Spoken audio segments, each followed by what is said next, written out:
There is actually a documentary being made about Little Footprints, Big Steps and our work and kind of the broader issue of deinstitutionalization and the importance of keeping children with their families. The film is called Not About Me because when I first met with the film producer, I explained to her that I didn't want this just to be my story or the story of what Morgan did. I really want to address the global issue that I have dedicated my life to, and kind of bring a broader perspective to why it's so important for us to stop supporting orphanages and start supporting communities and families. So I'm gonna play the trailer for you guys of Not About Me.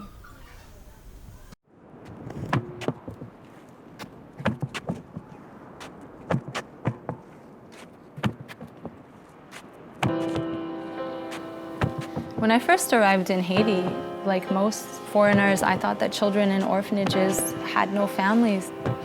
Once I realized that our concept of the word orphanage is not at all the reality, I had to do something. All of the crazy struggles that came, they made it more difficult, but I never considered giving up. I just didn't consider it as an option. When I was living in the orphanage, none of the abuse would happen in front of me because I was the foreigner. But after about 3 months, the orphanage owner would beat the kids right in front of me. The orphanage, they like a hell. It's not a good place for the children living. What she has done to these children is just blatantly wrong, and she's not going to be able to do it anymore. The orphanage system in Haiti is very much a business. A lot of people probably have heard of human trafficking, but we don't imagine associating that with orphanages. Children could disappear and no one would notice. I'm shutting the orphanage down.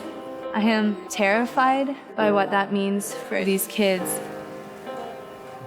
If I could go back in time, a big lesson that I should have learned earlier was the importance of not being driven by your own ego and emotions and just not believing everything as it seems.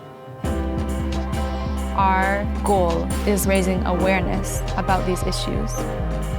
Why was that child separated from the parents in the first place?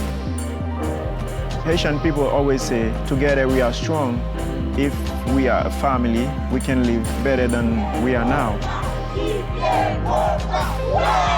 If you want to help Haiti, you need to be building what's missing. Try to understand the context of the country. I think that change has to begin with our mentality. And I've learned that the hard way. I will always be Canadian, but I've grown up here. I see Haiti like this is home, and these people like family. Humans helping humans, I think, should be positive wherever in the world it's happening.